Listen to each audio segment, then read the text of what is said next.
ಹಾಗೆ ಈ ಮಾಗದನ ಗೆಲುವಿನ ಗುಟ್ಟು 3 ಬೇರಿಯಲ್ಲುಂಟು. ಈ ಬೇರಿ ಇದ್ರೆ ತಾನೆ. ಹಾಗಾದ್ರೆ ಈ ಬೇರಿಯನ್ನು ಒಡೆದು ಹಾಕಿದ್ರೆ ಮೂಲ ನಮ್ದು ಅದೇ. ಮಾಗದ ವಧೆ ಪ್ರಸಂಗ ಬ್ಯಾಗ್ ಮುಗಿಬೇಕು ನೋಡು. ಆದಷ್ಟು ಕಾಯುವಿಕೆಗೂ ಒಂದು ತಾಳ್ಮೆ ಇಲ್ಲ ಪುಣ್ಯಾತ್ಮ. ಎಲ್ಲ ಕಾಯ್ತಾರೆ ಯಾಕೆ? ಮಾಗದ ವಧೆಯಾಗಬೇಕು, ವಧೆಯ ರಂಗಕ್ಕೂ ಮಾಗದ ಬರಬೇಕು ಅಂತ. ಒಳಿರಿ ಬೇರೆ ಕೇಳಿ ಪಲಗುಡ ಮರುತಜರು ಬೇರೆಗಳ ಪಡಿದು ನುಡಿದರ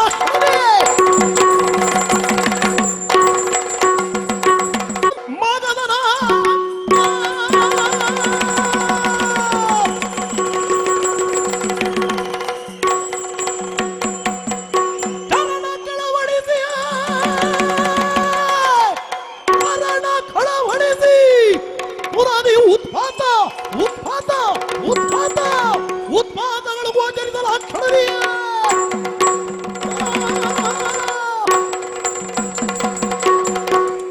ಬ್ರಹ್ಮಾಂಡ ಭಾಷವೇ ಒಡೆದು ಚೂರಾಯಿತು ಹೇಗೆ?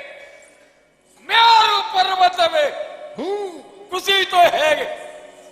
ಆಕಾಶವೇ ಹರಿದು ಬಿತ್ತೋ ಹೇಗೆ?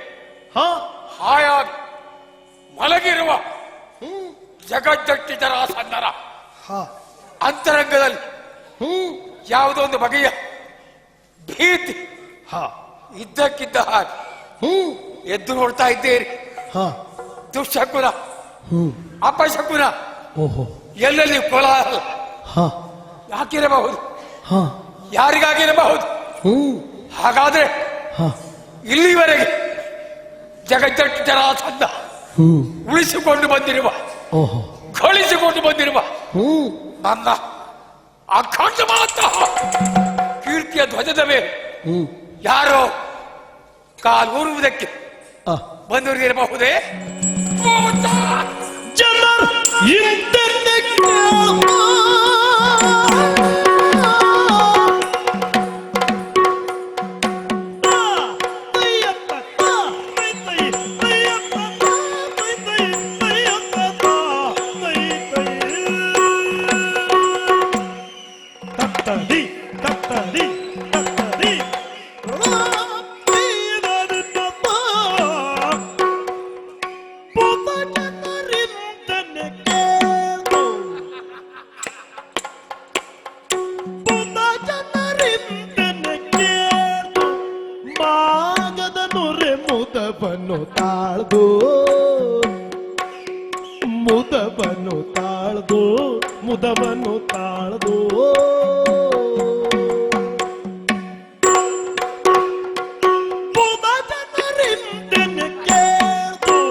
ಮುದವನ್ನು ತಾಳ್ದು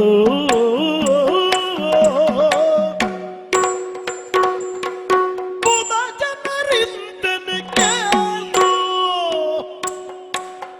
ಮಾಗದನ್ನು ರೇ ಮುದವನ್ನು ತಾಳ್ದು ಮುದವನ್ನು ತಾಳ್ದು ಮುದವನ್ನು ತಾಳ್ದು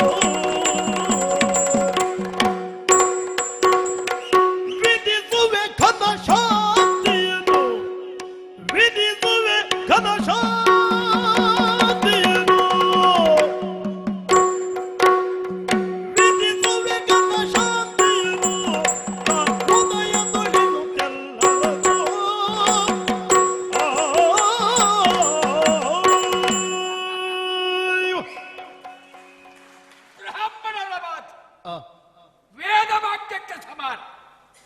ಸಕಾಲದಲ್ಲಿ ಬಂದು ನನಗೆ ಸೂಚನೆ ನೀಡಿದಲ್ಲ ಮಗದೇಶ, ಈ ಅರಿಷ್ಟ ಹೋಗಲಾಡಿಸಬೇಕಿದ್ರೆ ಮಾಡು ಶಾಂತಿ ಹೇಳಿದರೆ ನನ್ನ ಜೀವನಕ್ಕೆ ಅರಿತುವಂತ ಶಾಂತಿ ಸಮಾಧಾನವನ್ನ ಕರುಣಿಸಿಕೊಡುವಲ್ಲಿ ಬ್ರಾಹ್ಮಣರು ಬಹಳ ಪ್ರಯತ್ನ ಮಾಡ್ತಾ ಇದ್ದಾರೆ.